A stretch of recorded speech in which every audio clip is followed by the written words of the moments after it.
Holodeck 3 program is reinstated. Open sesame! Commander Klingon vessel. We are energizing transporter beam. Now. One, engage!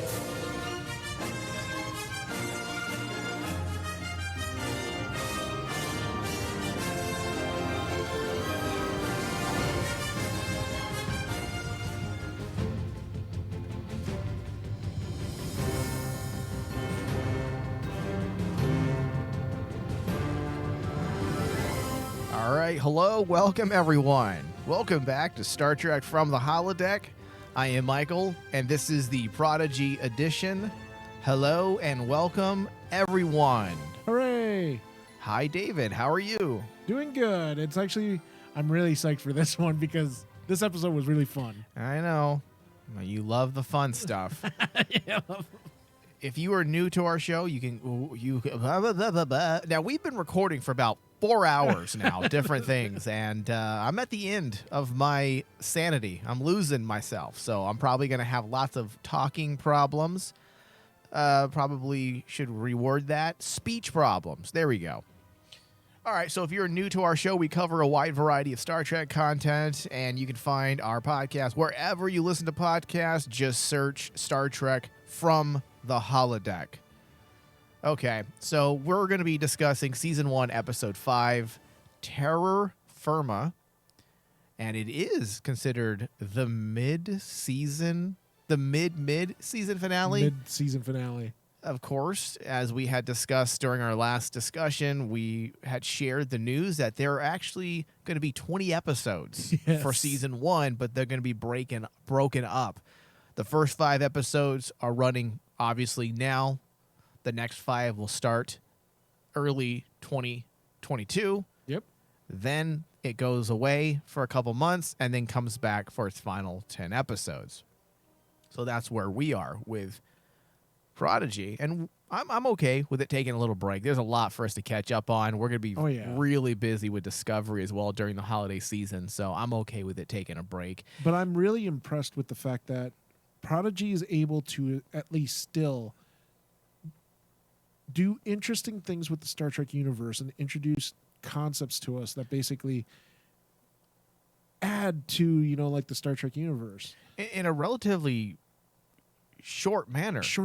Yeah. Yeah, because we're dealing with 25, 26-minute episodes. Mm-hmm. And yet you are right, Dave. They are covering a lot of ground, and not just in the way of narrative, but adding to the mythos of Star Trek. They're literally adding legit things to the world of Star Trek that we can definitely rally behind. Now, I know I mentioned this in the past in regards to Prodigy to being Star Trek's answer to Star Wars' Clone Wars. Yeah. But I honestly think this is their version of Rebels. Like, that's how good I feel about Prodigy after these past couple episodes. I will say that the show is a lot more mature than I had thought it was going to be. Sure, we're dealing with a young crew, so the immaturity that we do get is because they're young kids.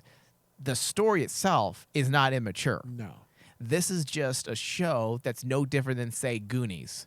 Written to be taken serious, but the immaturity is embedded within the story because the characters themselves are children. Especially since, dude, I think, out of all the series that me and you have covered for Star Trek, the one thing for me that has been missing in Star Trek is a villain, right?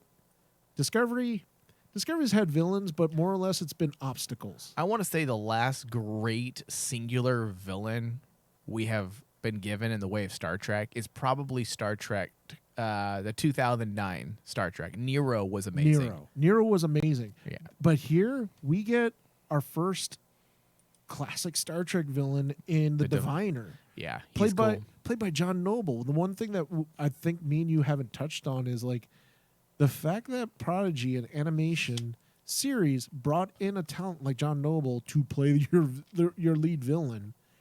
And dude, he's honestly, from what we've seen so far in the series, he's gearing up to be one of a really epic villain. I hope. I like it so far. That's for sure. But David, you know what was the most exciting thing about this entire episode? Seeing Janeway in command was more than I could hope for from this show. I absolutely loved seeing Janeway sit down at the captain's chair and assume control. Assume control. I didn't think we would see it. Now, David, there's no reason for a hologram to sit down and take command. They can easily, interact with the ship in a way that we don't even need to see or hear. But that added bit, having her sit down, I think was definitely something that they did purposely to give us that little, just a sign of respect, and just knowing that the fans probably would love to see Janeway sitting down in the captain's seat again. Yeah. With the Janeway mannerisms, too. Because if you look how she sits, that is like how Janeway would sit in Voyager when she would like very elegantly sit on the chair. Yeah. And not motherly, like you always been saying about her lately. She's very maternally sits. Well, she can be elegant and motherly. That's true. That is true. Okay, so in the way of story and Star Trek mythos, what did this episode do? Let's start with one of the mysteries that was set up back in episode 1 when we saw that interesting system that was within engineering that no one seemed to know what it was. Well, the Protostar is equipped with a Protostar Drive or a Proto Drive. Yes. I'm not sure what it does yet. Does it allow them to break the Warp 10 barrier, or is it just simply a way?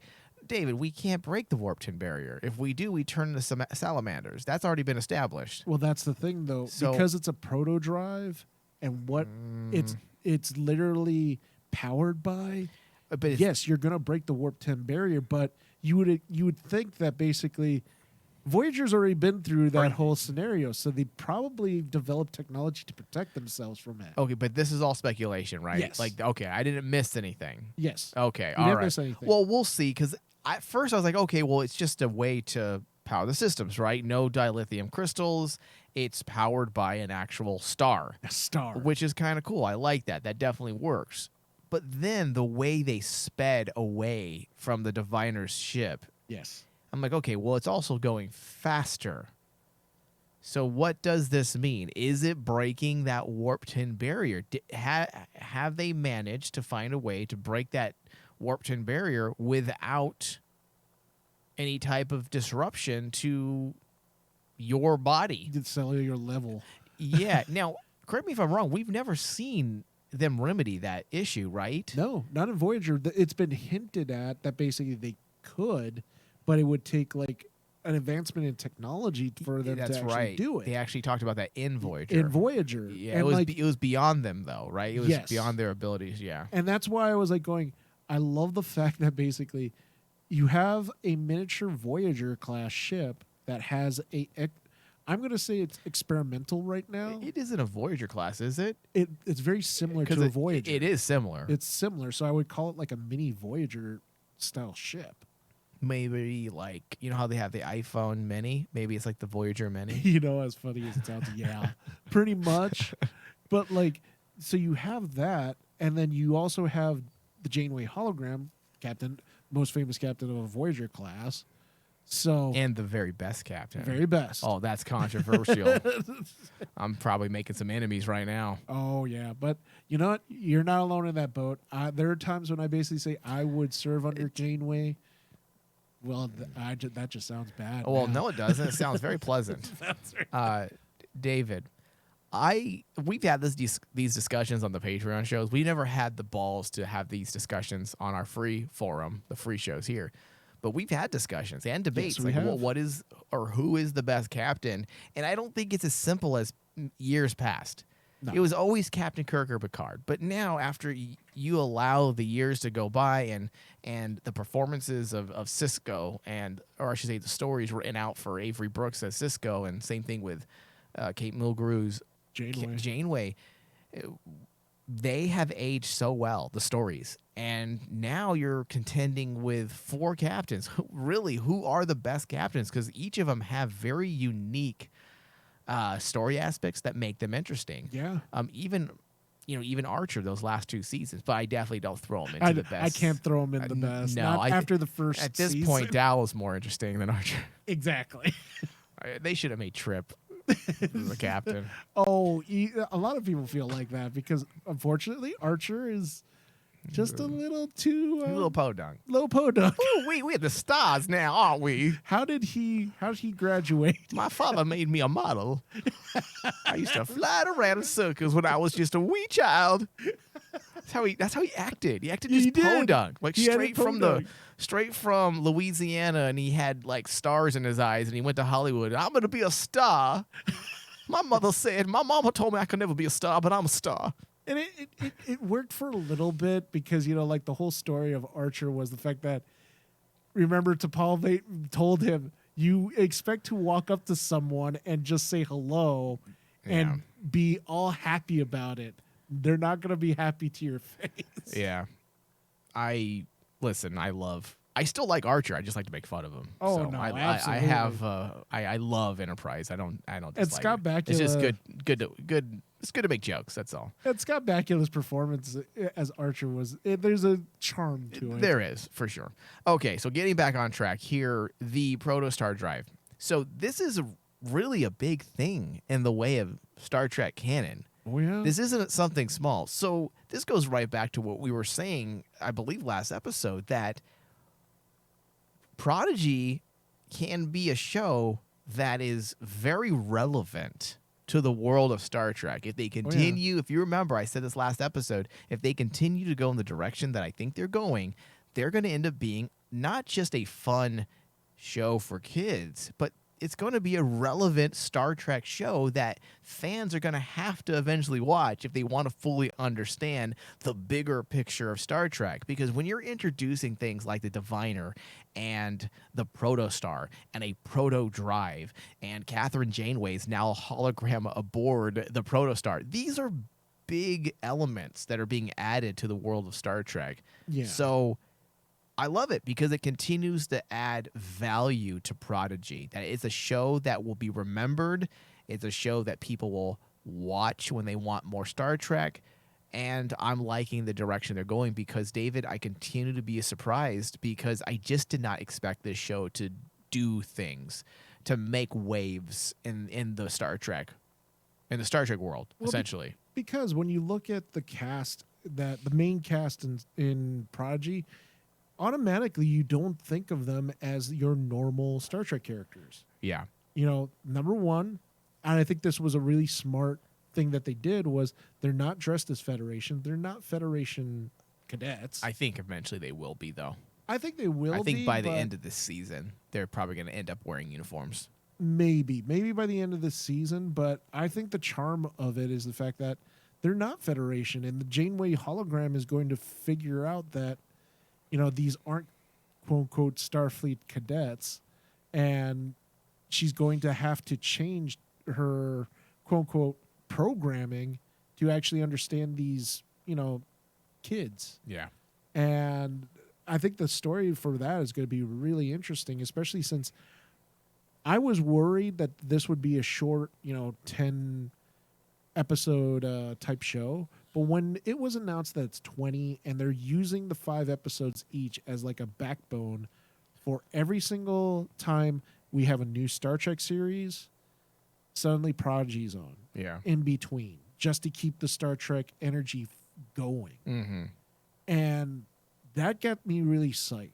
And it definitely makes me feel like they're not going to just do throwaway stories in Prodigy. Right. They can't. Yeah. Yeah. And it makes the show that much more appealing. yeah. Yeah. Okay, so let's talk about character development, Dave. There's quite a bit going on, not with the whole crew as a whole, but they did build a little bit more synergy around the characters, teamwork, coming together to save the day, to escape, to get back to their ship.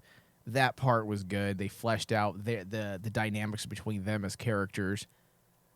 But the main character development came in the way of Gwen and her father. Yes. And we definitely saw a turning point there. Gwen has already been struggling with this image that others have of her father, which definitely conflicts with the image of a daughter and what she has and the image she has of her father. And many times, as we know, kids may not even want to accept that their parents have these types of issues. So to see a character needing that last bit, even though the evidence has been right in her face, front and center, he has slaves, he mistreats people. It wasn't until she saw firsthand his dismissive attitude towards his own daughter's life, towards her, that he put more value in a spaceship, a starship, than his own daughter. And it wasn't just, oh, I'll come save you in a second. It was, I'm going to let you die. Yeah. His own daughter. I'm going to let you die because I'm going to go get this ship. The ship is far more important than your life. That's a turning point for this character, and a big success for the crew of the Protostar, because now they have yet another valuable, competent member of the crew who, honestly, I still believe she should be captain. Oh, she definitely has the skills, as I said in the last episode. Yeah. But I honestly think Dahl is gearing up to be the heart of Prodigy, because, like, to see Dahl's progression with Gwen, where he doesn't trust Gwen, but in the end, he still goes back and saves her. He values her life, Her life. more than her father does, father. even though he doesn't trust her. There was definitely a contrast there, because you see that the father does not value his daughter's life over the starship. Yes. But Dahl is willing to forego any suspicions and doubt on her intentions because he does place value in her life. Yeah. That says a lot about Dahl as a character, and also it foreshadows what I feel is going to be a really great relationship between two characters, Gwen and Dahl. Yeah, and I think that in regards to a crew setup for Prodigy, you need to have that dynamic at least between two characters. We have it. Oh, you got to have it. You got to have it, like, Spock and Kirk, Picard and Data, Janeway, 7 of 9, Cisco. God, who would you say Cisco's Jaco. foil? I'm sorry, that made me laugh. That's very mean of me. Jaco. Jaco. No, But- Jaco. He calls him Jaco. Jaco. But, like, What Cisco? It wasn't really Cisco and anyone, was it? It was more like everyone. actually, it was Deep Space Nine was Jadzia, different. Dak. Oh yeah, it was. Dax. Yeah. So, But like, also that whole crew had its own little thing going on. Yeah. But, like, you need that synergy between two characters for a Star Trek series. Yeah, I agree. And hopefully we're going to get that with Gwen and Dahl. I do like their relationship already. Yeah. And I like that moment too, when you see Gwen's reaction to Dahl descending on the Protostar and pulling her away from the tendrils to save her. Yeah. And you have that moment that basically she now understands that, just like what you alluded to, the diviner, her own father, was going to leave her. But this random stranger basically is willing to come back and save her. Yeah. That moment for the episode was probably one of the most impactful for the crew. Without a doubt, it definitely worked to create this or solidify our crew. Now, we're not done adding crew members yet, because we still have some positions to fill. We have an engineer, right? Yes. We have security. We have the navigator. We probably have the first officer, which is probably going to be Gwen. But we still don't have a doctor. And I believe Jason Alexander is playing the doctor. Yes. And we haven't been introduced to him yet. Yeah, we haven't, right? No, I don't believe so. So I'm really interested to see when that character comes in, because at this point, we know that the Protostar can outrun the Diviner and Dreadlock Right. very easily now. So now the question becomes, now the crew just has to figure out where they're heading, and now the story becomes almost very similar to Voyager, where, okay, we're going to be heading in that direction. Yeah. And everything's going to happen inside the ship. Yeah. So we also learned more about the murder planet. The planet itself is a sentient being and not just a root system. We had talked about that last episode. You and I had assumed that the planet was in fact a planet. But the parasitic root system was the sentient predator. But it turns out it's not. The root system is more or less its hands. Its body, maybe, but it's the planet. Yeah. And, dude, that's actually... I mean, we've seen beings close to that in Star Trek. Yeah, we've seen beings that are in, like, a sentient being, an abstract being that is one with a planet. Yeah. But not... I don't believe we've seen one that is the planet. Yeah. And, again... Prodigy just has this knack of actually adding things to the Star Trek universe that, for me as a Star Trek fan, it's believable. Yeah, it works. Now, well, David, why would there be Klingon weapons on the murder planet? Yes. There was an episode in Voyager where we learned that a group of Klingon pilgrims, had headed off into the Delta Quadrant to await the fulfillment of a prophecy, which in the episode they believe that B'Elanna and Tom Paris's child was this prophecy. But there were a group of Klingons, a settlement that found themselves in the Delta Quadrant, and they settled out there. They stayed. So that being said, that's probably one explanation as to why a Klingon weapon was found on Murder Planet. Because I saw some people posting that question. And if you think on about Twitter, like, well, how come we're in the Delta Quadrant and there's a rando Klingon weapon and a crashed bird of prey? Bird of prey.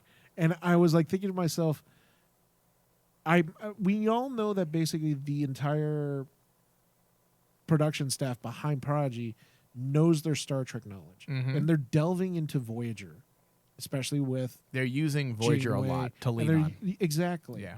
So that's what I automatically jumped to is like this was, unfortunately, I don't want to. I'm worried to say that basically those Klingon, pilgrims that they met, this is their fate. Oh, that's awful. What if this is what happened? They died. No, dude, I think that this is what happened to them. Yeah. Because like one of the things that I wondered about that episode, because I love that story in Voyager about Tom Paris and B'Elanna's child, was the fact that they just kept traveling out into the Delta Quadrant, not caring. They were just wanting to see this prophecy fulfilled. Yeah. Well, imagine them crash landing on this planet, and the planet decides to give them what they want to see. Yeah. Well, And this is how they die. I'm sure they can tie it in somehow because I believe they were happy or satisfied with the daughter of B'Elanna and Tom being the prophecy, so they were able to move on. They were able to move on. Yeah, so it's interesting. I don't think we're going to learn more about the murder planet moving forward. No, because I think that the way that it left, I'd be wondering why Dahl would turn around and go back to the planet. Let's go back, guys. All right, Dave. So this does bring us to the end of our discussion. Final thoughts, David. Give me your final thoughts and your RMD score. My RMD score for this right away is a 92. A 92? Yeah, I really like Jesus. this. I really like this episode. Have you just given up all professional criticism and are now rating episodes based on sheer fanness? No, because like honestly, when I take a look at this episode, This is 99. when I look at this episode, it really makes me excited for Star Trek because they're doing new things with it. Introducing a proto drive, it makes complete sense. It does. And like especially if it's tied to like the Voyager crew, it makes complete sense why they would develop a drive that would basically make the USS Protostar the fastest ship in the galaxy. Well, simmer down. What about transwarp? Transwarp's different because you're doing like you're doing basic teleportation. Yeah. There's no stopping that. But like actually from point A to point B, speed wise, the Protostar is the fastest ship in the galaxy. They're trying to outrun Kess. Oh my God! I still say I would love to see Kes show up, No, thank you. and she has to be a villain. No, that's enough, But David. yeah, I would give this. I'm giving this one a solid 92. I had a really fun time with this episode. It introduced ideas that I never thought I'd see in Star Trek, but I'm excited to see in Star Trek. Yeah. Okay, well, I give this episode an 84%. I definitely thought it was a strong episode. I am really liking what they're doing with this series. It continues to surprise me because of its relevance and what they're willing to do in this series. And I am thankful that the writers chose to give us a mature story with characters that are just simply kids. Because I really thought it was going to go the route of a traditional cartoon where the scenarios and the story itself is immature. Yes. And not necessarily grounded in any type of reality. But they found a way to make the show still appeal to kids by having the perspective of the narrative from a kid's viewpoint, right? Mm-hmm. But we're dealing with real, grounded, mature scenarios. Yeah. And I love it. And I appreciate it. I did not think this is what we'd be getting. So I'm very happy. And I'm enthusiastically looking forward to the next 15 episodes, Dave. So you know what? This does bring us to the end of our discussion.